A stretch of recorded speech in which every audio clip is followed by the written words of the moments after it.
Bon après-midi, gens du Québec. Bon début de soirée, gens d'Europe. Bienvenue à cette émission quotidienne Web Télé Livre Cœur. C'est maintenant l'heure de notre chroniqueur de l'heure avec Brigitte Cousineau, avec la chronique L'approche de la naturopathie pour conserver ou retrouver une santé parfaite. Bon après-midi, Brigitte. Comment ça va? Ça va très bien, merci. Allô Mario, bonjour tout le monde. Hey, allô, et les amis qui se joignent à nous, si jamais vous avez des commentaires et questions pendant la chronique, gênez-vous pas pour les transmettre, ça va me faire plaisir d'amener l'information à Brigitte pendant la chronique. Et aujourd'hui, le sujet de la chronique, ménopause. Oui, Mario, tu fais ça parce que justement, je pensais à toi, Mario, à chaque fois, tu sais, t'as toujours pas un intérêt parce que je sais que tu as un intérêt pour tous les chroniques et tout ce qui se dit, mais là, j'avoue que quand je me disais, la ménopause, bon, peut-être que ça va te concerner un peu moins, en moins que tu aies une conjointe qui va y arriver un jour ou qui est là, ou bon, peu importe une mère, je pense que tu vas peut-être pouvoir comprendre, en tout cas, avoir un peu plus de compréhension de ce qui peut se passer ou ce qui va se passer ou ce qui s'est passé. Mais bon, je le sais que c'est quand même un sujet chaud, ou en tout cas, c'est comme une grosse bête noire là de nos jours, on dirait la ménopause, tu sais, là. Et on en parlait juste avant la chronique en ondes. Et effectivement, souvent, j'entends dans l'entourage quand j'arrive dans un groupe où on va entendre les femmes discuter de ménopause, etc. Beaucoup vont emmener ça un peu comme quasiment rendu de la sorcellerie, là, à force que c'est rendu là, plein de solutions. En plus, miracles, il y en a quelques-unes qui sont amenées sur le marché. Et oui, effectivement, ça va m'aider aussi à comprendre ma conjointe qui s'en vient dans cette situation-là. D'après moi, dans pas grand temps, c'est même déjà commencé. Mais voir avec les symptômes. Fait que c'est ça, effectivement, comme je disais, de nos jours, puis c'est ça un peu que je veux amener comme, tu sais, c'est toujours moi d'expliquer, puis d'amener plus de lumière, puis de compréhension à partir du moment où on comprend qu'est-ce qui influence, peu importe le symptôme, une maladie ou une problématique, ben on comprend en même temps qu'est-ce qu'on peut faire. On comprend qu'il y a des solutions qu'on peut apporter, il y a des choses sur lesquelles on peut contrôler. Fait que c'est un peu ça que je veux apporter aujourd'hui.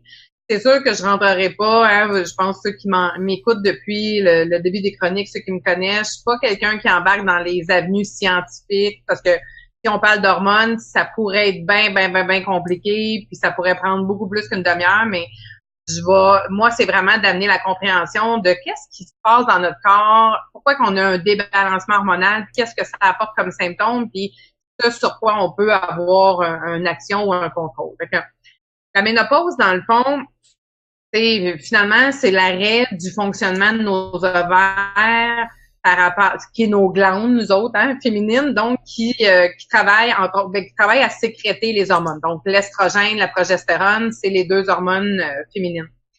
Dans le fond, ça se passe, ça, cet arrêt-là, entre 40 et 55 ans. C'est sûr que c'est comme vaste un peu, mais chaque femme, c'est différent. Puis souvent, je dis aux gens, mais demandez à votre mère à quel âge elle a été ménopausée. Puis souvent, ça nous donne une idée à quel âge notre ménopause va arriver à nous. Puis ça arrive souvent graduel. C'est pour ça qu'on parle un peu des fois de de pré-ménopause, parce que c'est pas comme ça arrête du jour au lendemain. Le corps est bien fait. Fait qu'il y a quand même prévu des systèmes alternatifs. Est-ce que ces systèmes-là sont bien en place et solides pour prendre la relève? C'est ça qu'on va voir tout à l'heure et ça peut être une des causes pourquoi on expérimente des symptômes.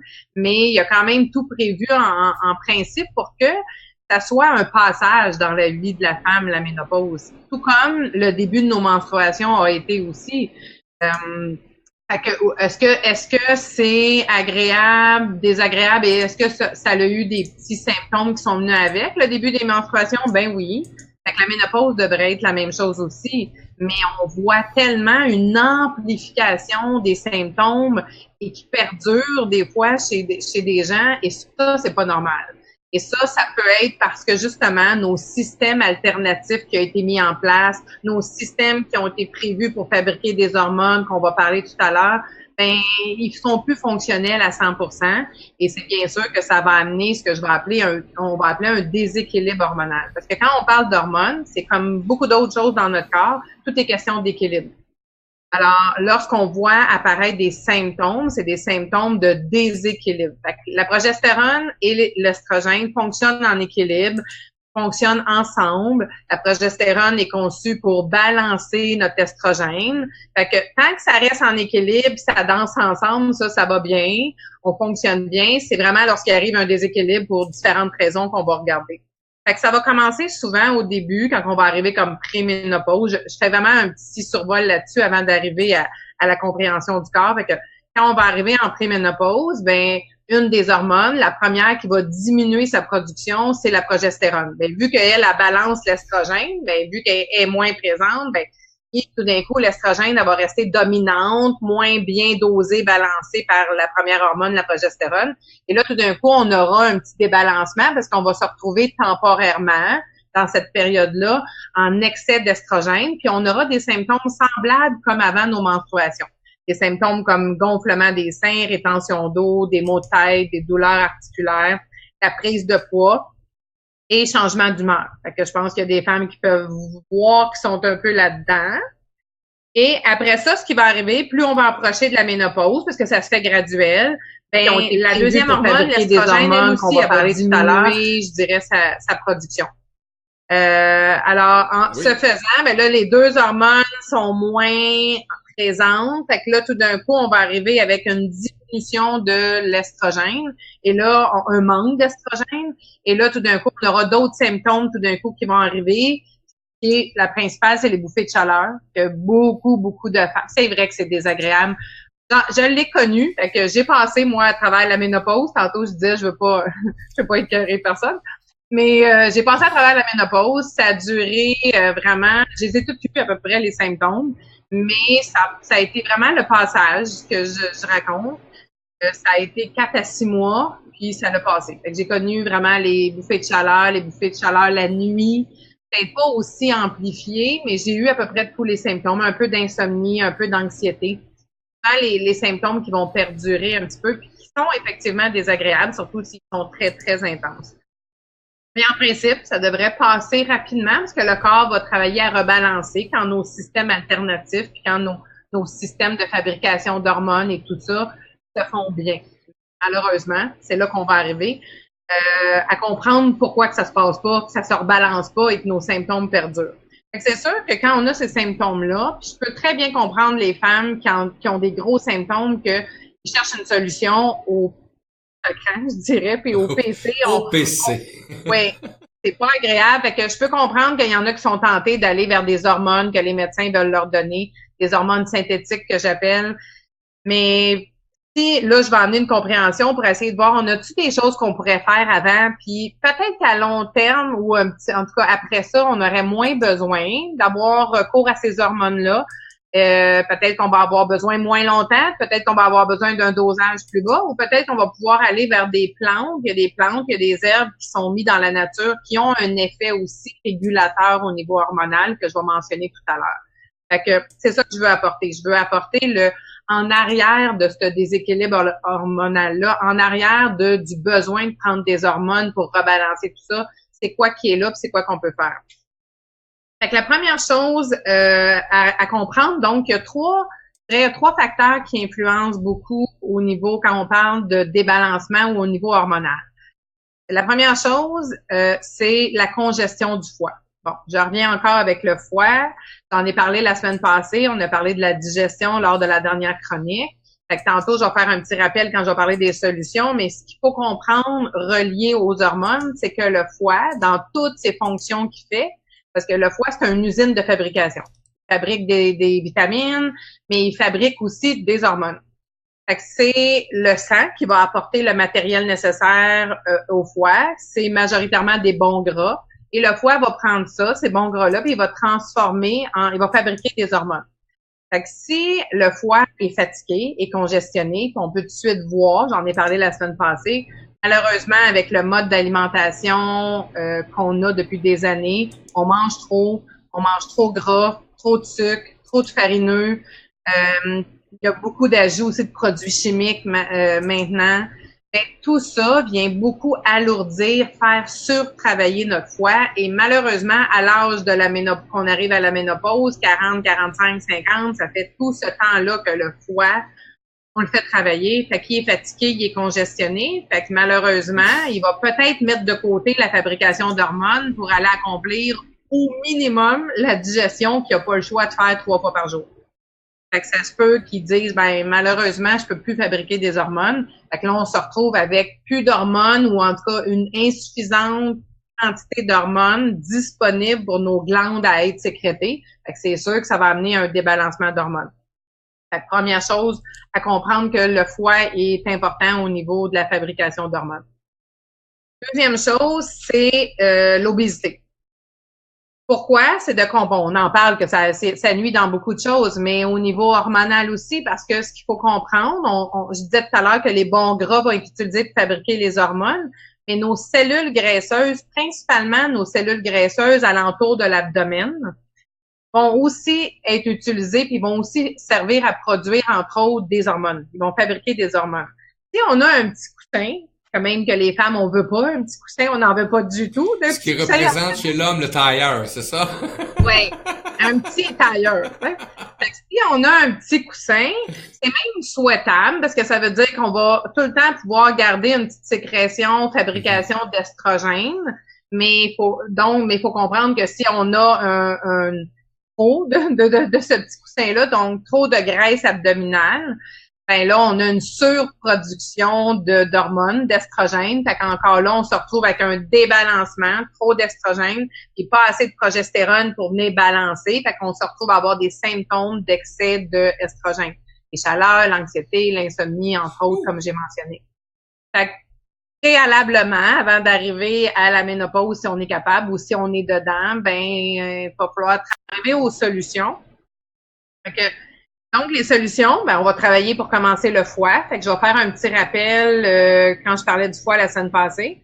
Fait que le foie, faut comprendre, comme je disais tantôt, qu'il accomplit beaucoup de fonctions, mais la fonction principale, c'est de digérer. Fait que 3 fois par jour, on lui demande de travailler très fort et il n'y a pas le choix, parce que c'est là où va son énergie principale. Fait que ce qu'on peut faire pour aider le foie, c'est de lui donner moins de travail au niveau de la digestion. Fait que je mentionnais la semaine passée, de manger plus des petits repas, de garder ça simple, de garder à peu près 2 catégories d'aliments dans un seul repas. Exemple, oui, au lieu d'avoir tous les catégories d'aliments, au lieu d'avoir un repas avec des légumes, du riz, du pain, de la viande, puis finir avec un sucre, il y a beaucoup de catégories d'aliments. Fait que je disais garder ça simple. Une grosse salade avec une poitrine de poulet, un morceau de poisson avec des légumes sautés ou un gros riz aux légumes, c'est correct. Il y a des féculents puis il y a des légumes. Fait que ça, c'est une des choses qui va faire moins travailler notre foie. Fait qu'à long terme, ben, il se repose, fait qu'il va se renforcer. Sinon, je disais aussi, ben, diminuer, c'est sûr, essayer de diminuer les aliments transformés, les produits chimiques, diminuer aussi les gras. Et qu'est-ce qu'on pourrait faire aussi pour aider le foie, c'était de prendre des enzymes digestives, d'acheter des capsules d'enzymes digestives pour aller redonner les petits ouvriers au foie qui va faire en sorte qu'il va moins travailler. On peut prendre aussi, comme là c'est le temps, je mentionnais que le printemps c'est l'énergie du foie. Fait que de prendre des plantes amères, que ce soit en extrait de plantes, artichaut, pissenlit, radis noir, ils se vendent dans les produits naturels un paquet de mélanges d'herbes qui vont travailler sur le foie, qui vont permettre au foie de se décongestionner et ça va beaucoup aider. Ça va aider le foie, mais ça va aider au niveau de l'usine de fabrication des hormones à ce moment-là aussi. Sinon, bon, ça c'était pour le foie. Il y avait la chlorophylle aussi dans l'eau, comme j'avais mentionné, qui aide aussi le foie. C'est quand même des choses qui sont quand même faciles à mettre en place dans la vie quotidienne.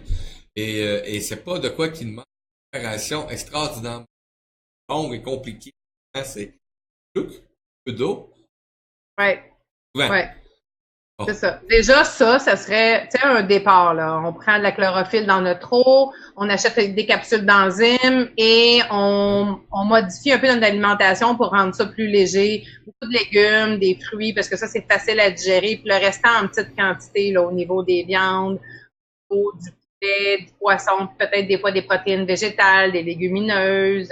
des noix, des graines, un avocat, bon, etc., pour aller alléger un peu ce travail-là. Puis à long terme, ben, il va se renforcer, puis il va être plus apte à travailler sur la fabrication d'hormones et sur toutes les autres fonctions.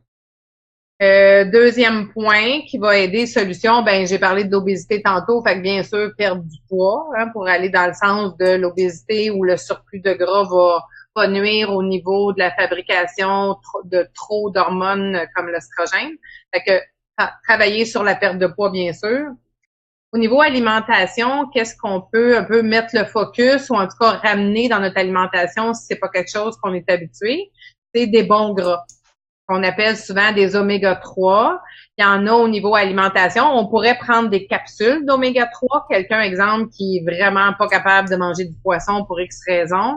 Il y a des huiles de poisson qui se vendent en capsules qui vont apporter un bon apport d'oméga 3. Des bons gras, étant donné qu'on a vu que les bons gras, le foie va les utiliser pour produire une quantité d'hormones, donc faut consommer des bons gras. Donc, soit du poisson, deux fois par semaine du poisson, ou sinon prendre des capsules d'oméga 3, des capsules.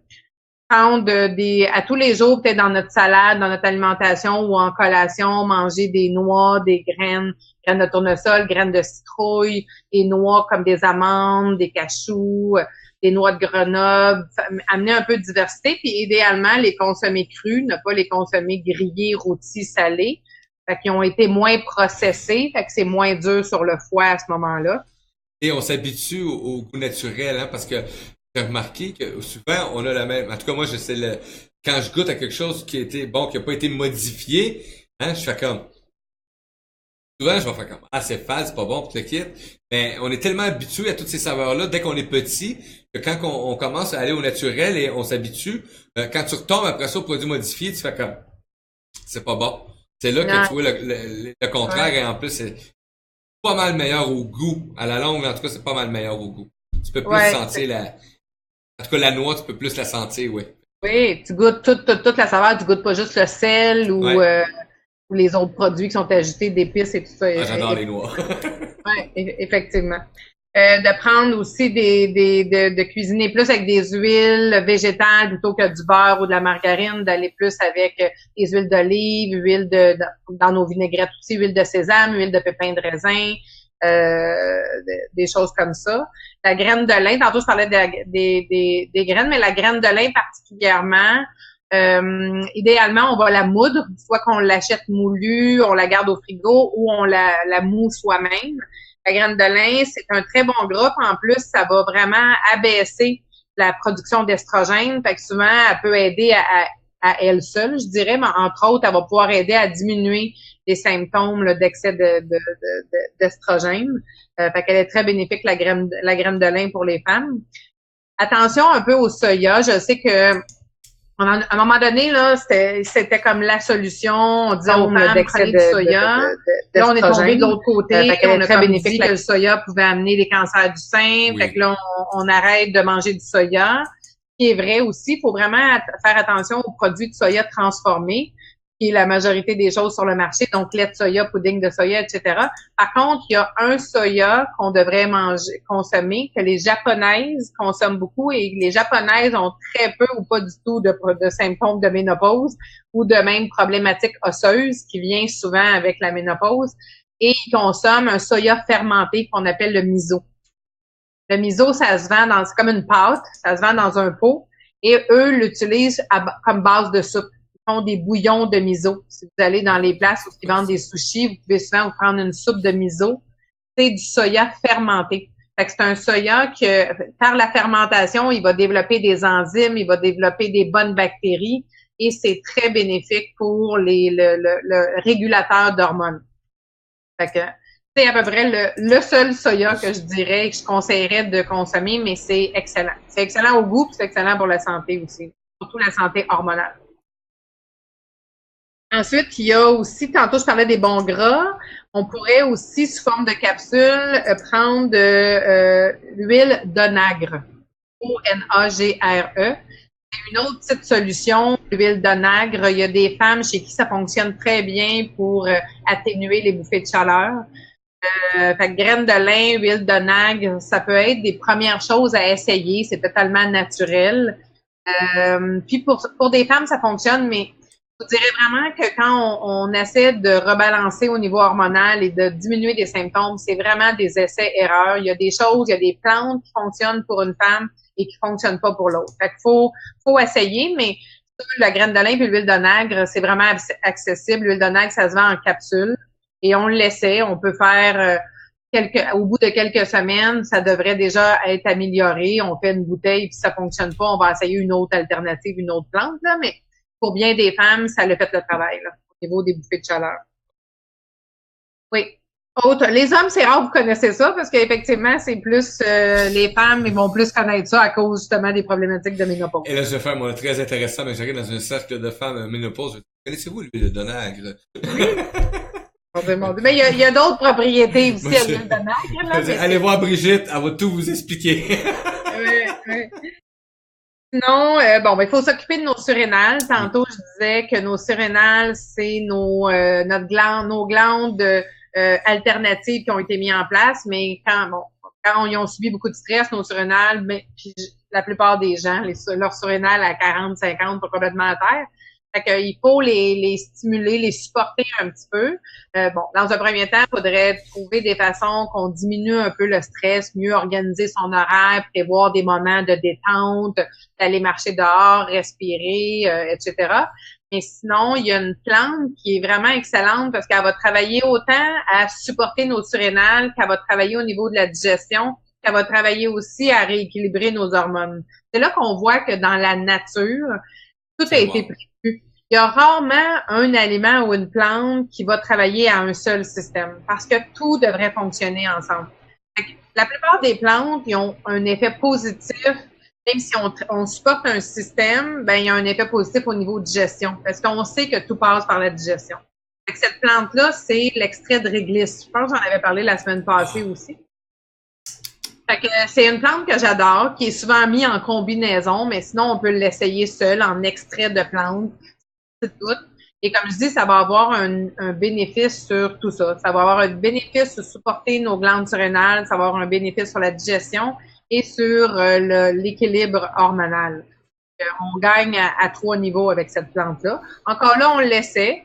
Ça peut pas, si ça aide de nos surrénales, mais qu'on a encore des bouffées de chaleur, on pourra essayer autre chose, l'huile de nègre ou la graine de lin, ou j'ai d'autres trucs qui s'en viennent en terminant. Bon, effectivement, tu en as parlé la semaine passée de l'extrait de réglisse, effectivement. J'ai vu l'image des nibs aux cerises, mais c'était pas cette réglisse, car celle-là, très à déconseiller pour moi en passant. Je ne peux pas en manger, c'est tombe malade, mais des fois je suis têtu, là.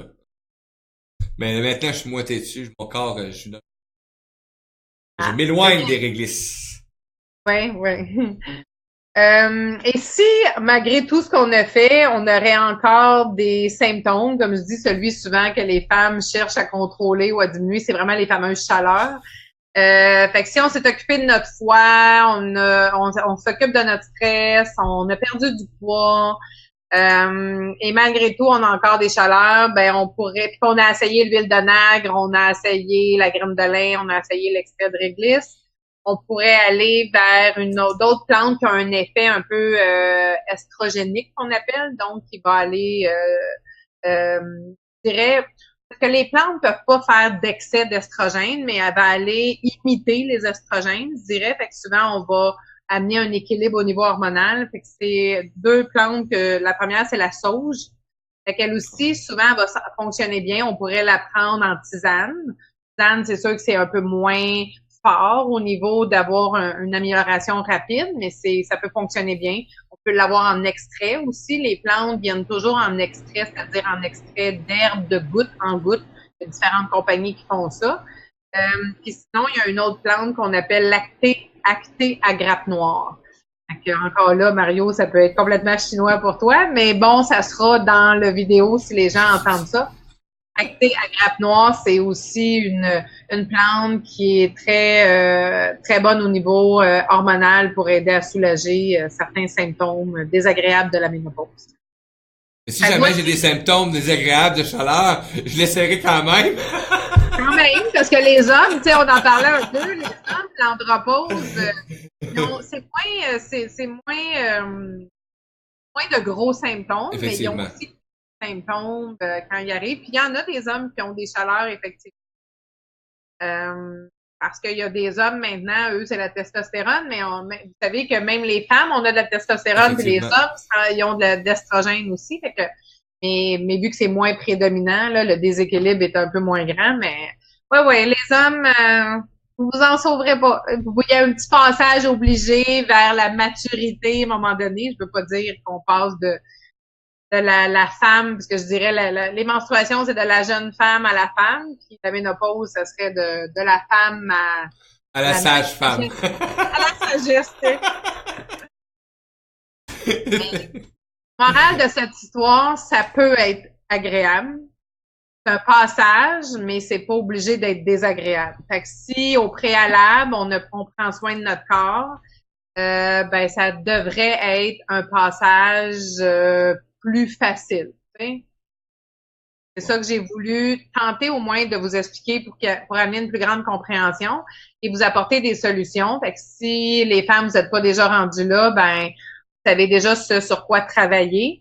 Et si on est rendu là, ben il y a quand même des solutions à expérimenter avant d'en arriver peut-être à déclarer OK, j'ai tout essayé, il faut que j'aille voir mon médecin, puis il faut qu'il me prescrive des hormones.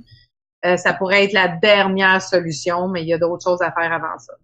Effectivement, arrêtez d'aller chercher peut-être cette facilité-là aussi, hein, de la pilule miracle que tant de monde cherche, mais de faire un peu d'effort pour ce qui nous maintient en vie, ce beau corps physique-là. Donc, je pense que c'est des excellents moyens à mettre en place justement pour rester dans la plus belle harmonie aussi avec ce qu'on est en tant qu'humain.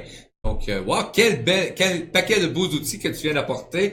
Écoute, si jamais dans une autre vie, je reviens en femme, je vais essayer de me souvenir de cette chronique. Mais effectivement. Moi, je serais peut-être là en homme en même temps que toi.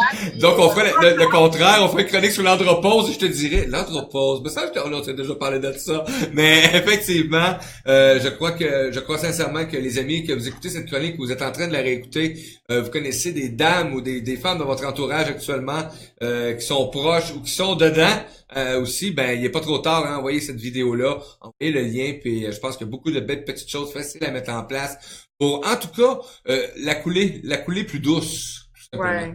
Rendre ça plus facile. Il y a assez de choses compliquées, là. Dans la vie, si on peut atténuer et rendre tout un peu plus facile, agréable, ben, c'est faisable, tu sais. Mais est-ce que ça se fait sans effort? Non. Moi, je pense mais quand on prend une décision puis qu'on choisit qu'on veut être bien dans notre corps, bien dans notre vie, bien dans notre tête, ben oui, on y met le travail qu'on a à mettre, mais on le voit plus comme un travail, on le voit comme, ben moi, je suis engagée à ça. Moi, c'est ce que j'ai décidé. À 25 ans, j'ai décidé de m'engager à prendre soin de ma santé. Et il y a des gens qui me regardaient aller, qui me disaient, oh my God, moi, je ferais jamais ce que tu fais, les jus, prendre du temps à faire mes jus, mes smoothies, préparer ben, c'est mon engagement face à moi-même, puis aujourd'hui, ben, je suis fière de l'avoir fait parce que je récolte un petit peu le fruit de ça, j'ose espérer. Je pense pas que c'est de la chance. Wow. Extraordinaire. Merci beaucoup, Brigitte. Encore une excellente chronique que tu viens d'apporter aux auditeurs, aux auditrices, aux gens qui vont réécouter cette chronique. Du bonbon, comme j'aime dire. C'est du bonbon, effectivement. Donc, et Brigitte, on peut te retrouver aussi sur Brigitte Cousineau, naturopathe, Naturo-Santé. Je pense que j'ai oublié un nom. Boutique et Naturo-Santé. On peut te retrouver aussi sur la page... là, j'ai oublié le nom encore tout le temps parce que je l'ai pas en pleine face. Vincent Naturo Plus, c'est pour le programme de perte de poids. Je suis abonné. Oui. Ouch. Pas du nom. Parce qu'il faut que je passe par là. Perte de poids. Effectivement. Demain, je commence une aventure. Brigitte, je vais juste en parler quelques secondes. Demain, je commence une aventure pour célébrer mon 50e anniversaire de naissance, arriver dans ce milieu dans cette belle planète-là. Et j'ai décidé de vraiment prendre tous les outils qu'on m'a amenés pendant toutes les chroniques depuis 3 ans bientôt. Et de prendre certaines personnes et d'aller avec eux de l'avant. Et ça, ben, je vais en faire quand même un suivi. Donc, je sais, ça va probablement être sur forme à chaque semaine. Je ferai une petite vidéo pour dire, ben, maintenant, j'ai commencé avec l'alimentation telle telle chose, avec l'entraînement physique, avec l'entraînement, bon, avec ce que je fais pour la spiritualité, et aussi développement personnel, finance, etc. Donc, tout ça accompagné de gens qui sont actuellement soit chroniqueurs ou qui ont déjà été chroniqueurs avec moi lors des dernières saisons. Donc, une aventure que je me permets de vivre pendant l'année qui s'en vient, parce que j'ai l'intention de vivre les 70 prochaines années de ma vie dans cette condition que je vais atteindre. C'est bon, ça? Donc, 70 plus 50, vous avez bien compris, Ouais, ça fait j'ai 120. fait le calcul. 120 ans, donc j'imagine. Hey, merci Brigitte de cette excellente chronique sur la ménopause. Même si je suis un homme, ben, ça m'apprend beaucoup sur les solutions ou juste d'emmener l'information, que ce soit mon épouse qui va atteindre ces symptômes-là, ou aussi qui va passer elle aussi par là, ou que ce soit d'autres personnes de mon entourage, de lui transmettre l'information, de les envoyer, de les guider aussi vers des solutions court terme, à moyen terme et à long terme aussi pour notre bien-être. Brigitte, à la Oui. semaine prochaine pour une autre excellente. Et bye bye! Salut les amis, bonne monopause!